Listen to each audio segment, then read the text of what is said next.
로마서 12장 1절에서 2절까지 보시겠습니다. 그러므로 형제들아 내가 하나님의 모든 자비하심으로 너희를 권하노니 너희 몸을 하나님이 기뻐하시는 거룩한 산제사로 드리라. 이는 너희의 드릴 영적 예배니라. 너희는 이 세대를 본받지 말고 오직 마음을 새롭게 함으로 변화를 받아 하나님의 선하시고 기뻐하시고 온전하신 뜻이 무엇인지 분별하도록 하라. 로마서 11장 35절에서 36절 말씀이요. 누가 주께 먼저 드려서 갚으심을 받으뇨. 이는 만물이 주께서 나오고 주로 말미암아 주에게로 돌아감이라. 영광이 그에게 세세 있을지로다. 아멘.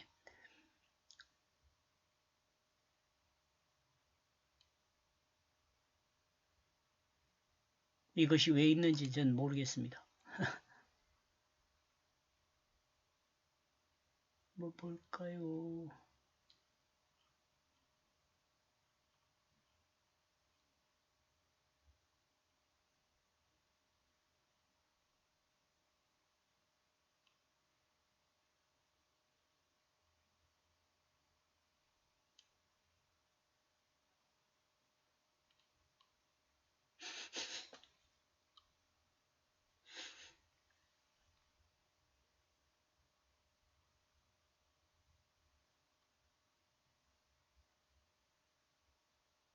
지워봅시다. 지워.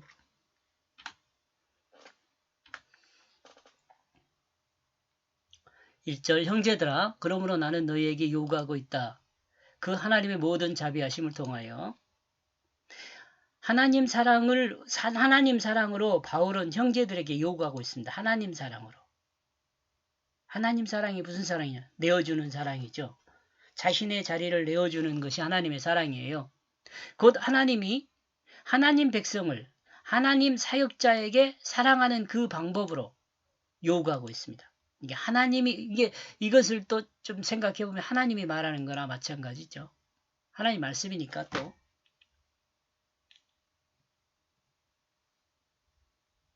하나님 사역자에게 사랑하는 그 방법으로 요구하고 있습니다. 바울이 그 하나님의 사랑으로 이야기하고 있는 거죠. 이러므로 바울이 말하고 있지만 하나님이 요구한 것입니다. 그렇다면 하나님은 우리에게 무엇을 요구하고 있는 것일까요? 너에게 그 몸을 가장 거룩하여 받아들일 만한 살아있는 제물로 하나님께 드려야 한다. 하나님은 우리에게 몸을 드릴 것을 요구하고 있습니다. 몸을 드릴 것을 요구하고 있습니다. 동물의 제사처럼 번제로 드리라 그런 이야기 아니에요. 그리고 우리의 몸을 거룩한 상태가 되어야 한다고 말합니다. 우리의 몸을 드려야 한다고 하라고 우리의 몸이 거룩한 상태가 되어야 한다고 말해요. 즉 우리의 몸은 세상 사람들과 구별된 모습이 되어야 한다는 것입니다. 우리의 몸이 하나님이 받을 수 있는 거룩한 모습이 되어야 한다고 말하고 있습니다. 그리고 동물의 번제나 소제를 드린 것과 같이 순결하고 깨끗한 모습을 가지되 하나님께 드릴 때는 죽여서 드리는 것이 아니라 살아있는 상태로 드리라는 것입니다. 이는 곧 살아있는 제물이 되라는 말이죠. 우리가 어떻게 하나님께 살아있는 제물이 될 수 있을까요? 이는 그리스도인의 삶을 드리라는 것이지만 좀 더 구체적으로 말하면 모든 각각의 사람들에게 있는 달란트를 따라서 하나님께 드리라는 것입니다. 이는 곧 하나님이 이 땅에 존재하게 한 목적을 따라 살아야 한다는 말을 하고 있는 것입니다. 삶이 곧 하나님과 관계에 있는 하나님의 뜻을 따르는 삶을 사는 것으로 삶을 드리라는 거죠. 삶을. 이렇게 올 때 그리스도인의 삶은 하나님께 드려지는 제사라고 우리가 볼 수 있죠. 이와 같이 하나님께 드려지는 삶은 자신의 일을 통해 진실을 드러내는 것입니다. 진실. 정말 중요한 것이요. 자신의 일을 통해 진실을 드러내는 거예요. 진실을 드러내는 삶이 정말 중요해요. 너희는 이 사역을 합리적으로 드려야 한다. 합리적으로. 진실을요. 합리적으로 드려야 돼. 합리적으로는 앞뒤가 딱 맞아야 돼요. 다른 사람들이 다 이해할 수 있어야 돼요. 공정할 수. 하나님께 맡겨주신 사역을 시간과 공간에 합당한 상태로 드러내는 것입니다. 드리는 것입니다. 이것이 합리적으로 드리는 것입니다. 앞뒤가 딱 맞는 거죠. 공간에 딱 들어맞는 거죠. 딱 맞는 거. 이 들어맞는 것이요. 나 혼자만 내가 볼 때는 다 들어맞는데 이게 아니고 모든 사람이 공감해야 돼요.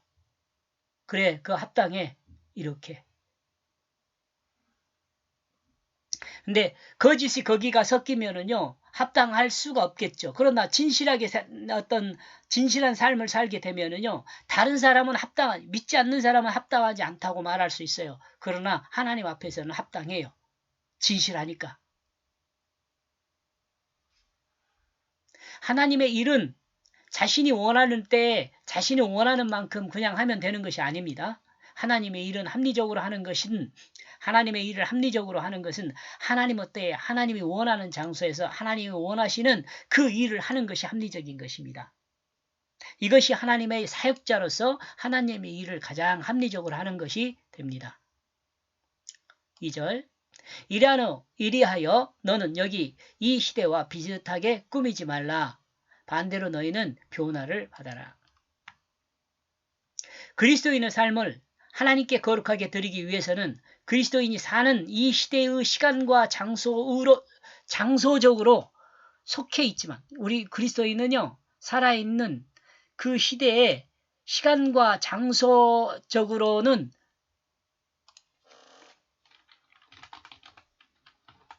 세속에 속해 있지만 시간과 장소에 속해 있다 해도 시대의 세속 문화를 본받아서는 안 된다는 거죠. 따라가면 안 돼요. 지금 한국 교회가 가장 문제가 일어나는 게 뭘까 그렇게 생각을 하면은 첫 번째는 하나님 말씀을 하나님 뜻으로 전하지 않는 것에서 문제가 됐다고 저는 봐요.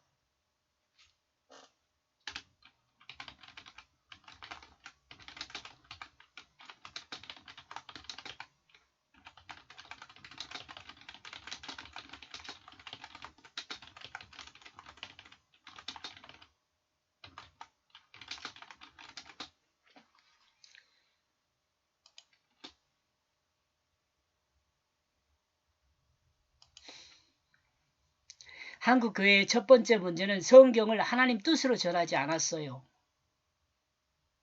학문적으로 전했어요. 학문적으로.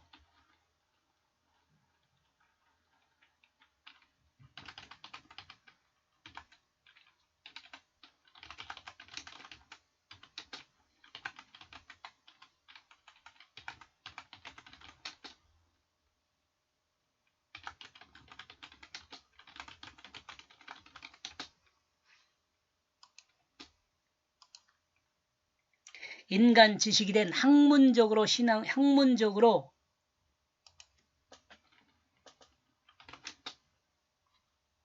가르쳤어요. 그러므로 세속화되었어요.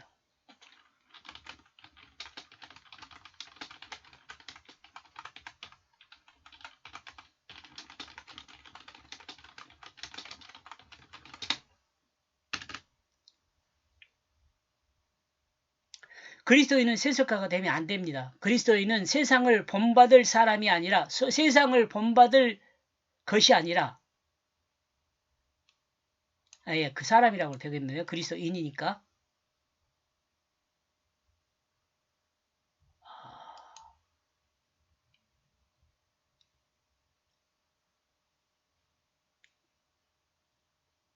본받을 사람이 아니라 그리스도를 본받아야 돼요.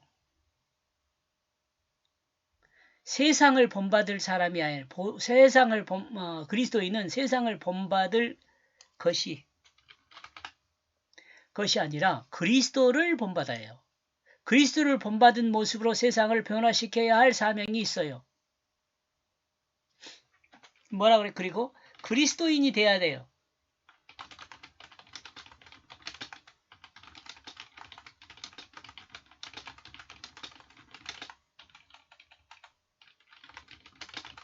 예수를 닮은 사람이 돼야 돼요. 말씀을 닮은 사람이죠. 그리스도인은 세상을 따라 세상의 흐름에 동참하는 것이 아니라 비록 세상에 살지만 그리스도를 본받아 예수님을 본받아 예수님이라고 합시다. 이제 여기는.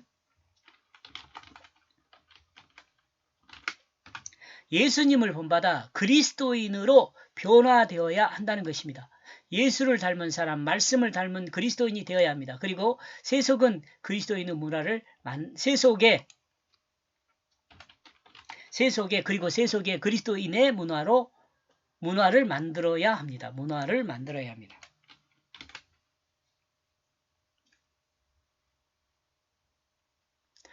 너희의 마음이 이 좋은 것을 향하여, 예수 닮은 모습 좋은 거죠. 우리의 마음은 좋은 것이 무엇인지를 알아야 합니다. 좋은 것이 뭘까요? 세상을 본받는 것이 좋은 것인지 그리스도를 본받는 것이 좋은 것인지 판단이 금방 서죠, 여러분. 머리로는 판단이 그리스도를 본받아야 한다고 분명히 알아요. 근데 세상에서 발을 딛고 손을 사용할 때는 세상 사람과 똑같은 흉내를 내고 있어요.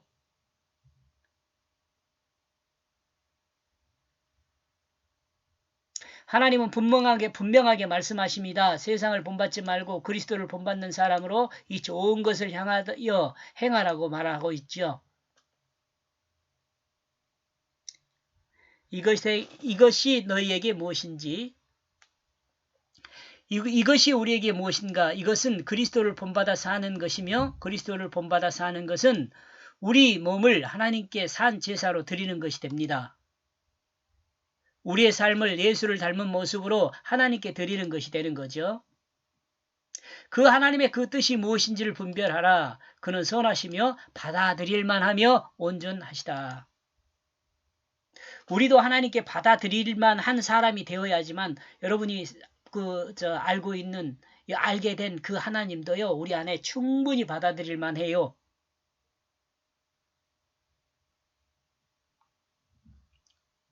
그리스도를 본받는 이것이 곧 하나님의 뜻입니다. 하나님은 우리에게 사랑으로 말씀하신 것은 곧 그리스도를 본받으라는 것입니다. 우리가 그리스도를 본받으면 이는 곧 하나님의 뜻을 행하는 것이 됩니다. 우리가 그리스도를 본받는 것은 하나님의 질서를 따르는 것이며, 하나님의 질서를 따르는 것이 가장 아름다운 우리의 삶을 완성하는 것이 돼요. 그러므로 하나님의 말씀을 받아들여 그 말씀을 행하게 되면 그는 완전한 사람이 되지요. 이는 세상의 관점이 아니라 하나님의 관점입니다. 그리스도인은 하나님의 뜻을 완성하는 것이 인생을 온전히 사는 것이 됩니다. 세상에서 보면 인생이 더디고 힘든 것처럼 보여도 하나님이 정한 시간, 하나님이 정한 장소에서 하나님의 역사를 행하게 되면 그는 온전한 삶을 살게 되는 것입니다. 삶을 완성하게 되는 거죠. 이렇게 해서 1절, 2절 보면은요, 2절이요, 내용이요. 역사는 합리적인 사역은 합리적인 산 재물을 드러나야 한다. 산 재물로 드러나야 한다. 사역은 합리적인 산 재물로 드러나야 한다. 세속화되지 않는 좋은 마음으로 변화를 받아야 한다. 이렇게 보았습니다. 여기까지 보겠습니다. 고맙습니다.